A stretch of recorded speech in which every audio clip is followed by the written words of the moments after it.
As we look at North America, as we look at Mexico, as we look at the oncoming NAFTA, this is the place to be. I understand the shopping centers here, the American stores are really doing very well and selling a lot of American products. They really are. Now, what does this mean in jobs in Indianapolis? In Indianapolis and in Chickasha, Oklahoma. Yeah, very good. All right. Home state. Very good. It means employment for us. It means we need more people working on our factory lines in the States. It also means that we're staffing up in Mexico, and the dollars are flowing both ways. So it's a great opportunity. How do you answer the critics who say this is just going to send jobs to Mexico? I think for us the proof is in the pudding. You know, we've added people on staff. It's keeping our factories at capacity, and we are competitive down here. There really is no great sucking sound down here.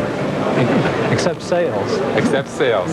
We have a lot that both countries can gain by this, and I'm a big believer that developing commercial interest is the best thing we can do. And when I was in Congress, I used to say I was the ranking Democrat on the Trade Subcommittee, and I used to say trade is the currency of peace. That if the more we trade with each other, the less likely we are to have problems. So no doubt. How do imports fare here, particularly U.S. imports?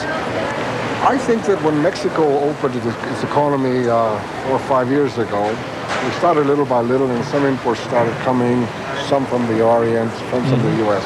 I think today we are finding that supplying merchandise from the U.S. is a far easier and more reliable source than sometimes importing for the Orient. And there's where we see products like popcorn. I mean, it's incredible. A few years ago, all of these products would not be able to import into Mexico. And we sell tons of those popcorns and the coffee and the things that the Mexican consumer like. We are also importing some products from Europe. But as you can see, the great majority, I would say probably 70% of what we're importing in this type of products is normally American products. Is that right? 70%? And even though we have, for instance, products like Ajax or Fab that are locally manufactured, there are some specialty detergents that we're importing which are not being manufactured here. So this gives us a much broader variety for our consumer. I want to show you this wonderful... This is my favorite. From Napoli. Did you know it's made in Columbus, Ohio? Oh, sure. We have the Welch product. We have some of our generic brands. Some of the English muffins from Americo. The Eggo brand from Kellogg. Toast. All of this is today basically imported. The volume is not as high yet in Mexico, so most of it is being imported from the U.S. But it's amazing. I mean, this line, as I say, 4 years ago, was non-existent. Totino's pizzas and so forth. So really, we're even, which sounds rather ridiculous, we're even importing tacos from the U.S. For instance, Tyson products. That's down in Arkansas. That's in Arkansas. That's near my home country in Oklahoma. They're up in northwest Arkansas. A lot of those. Now, do I understand correctly that the ultimate. From Louisiana? Tabasco, yeah. Tabasco sauce from Louisiana. It's amazing. For manufactured goods in the United States, the second largest customer is Mexico.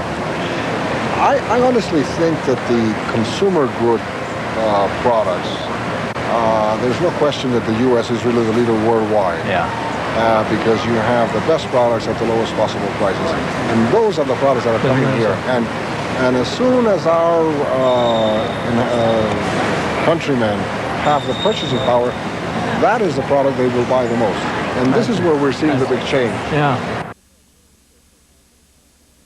I understood that as Mexico moved to a free market economy, that there were disruptions, and you were saying the middle class was hit hardest, but they're coming out of that now and they're increasing their purchasing power? That is very true. I think the middle class and the lower class was probably the hardest hit during the bad years from 83 to 89 or so.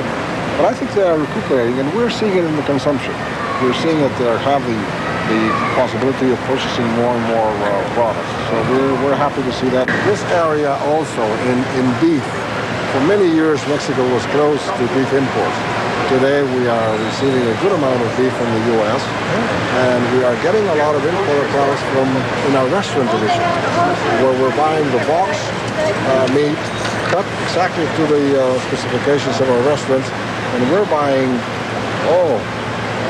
over $8 million a year just of beef and chicken products. Just in In our restaurant division. Oh, in the restaurant division. Interesting. Yes. Which in the past we didn't, we practically imported nothing.